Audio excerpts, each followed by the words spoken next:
Hi guys! So, I recorded a video earlier out in the wilds of the desert. It was gorgeous. It was first thing this morning right after sunrise, and the wind was so loud there was no way you could hear me say anything. So I am recording this video again in my backyard in front of my tree that is blooming in fall. You'll see lots of bees flying throughout. They love this tree so much. I love this tree so much.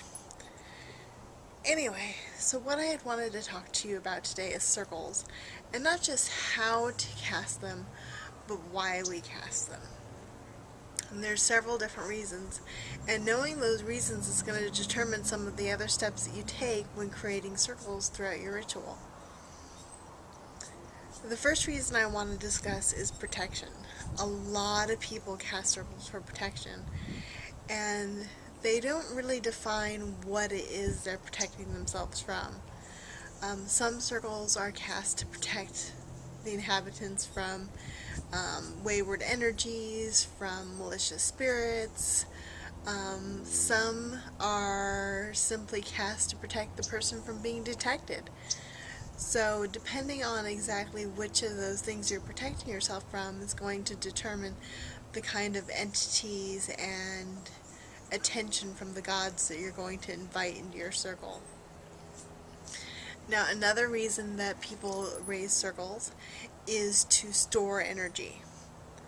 So what their intention is they're going to have a ritual that's going to create a lot of energy, and it's going to be stored in this container called a circle.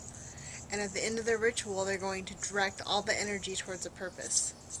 That is definitely a valid way of doing that. When you do that and you call other creatures and elementals and whatnot in to participate in that kind of circle, you want to ask them to contribute their energy or help direct it. Another reason that people cast circles is to focus a group and give the group a purpose. And this takes everybody's energy and ties it together into one energetic function, and that is the circle. And so that's the most common circle I use when I cast a circle, is normally when I'm working with a group of people and I want to direct all of our energy towards a common purpose.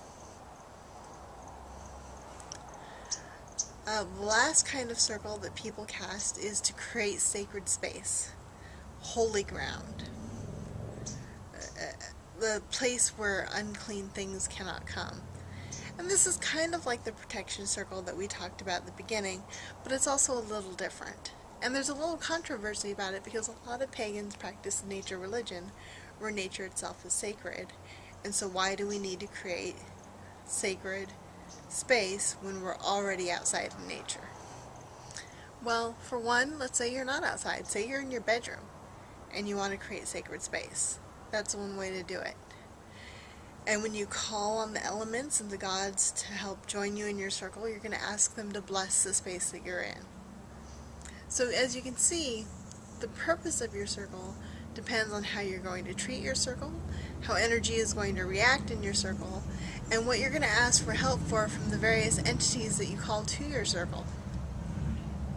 So think about these things the next time you're casting a circle, and you'll be sure to get what you want.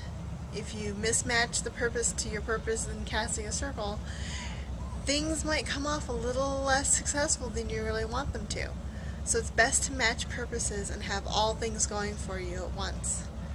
Okay guys, thanks so much for listening. Bye-bye now.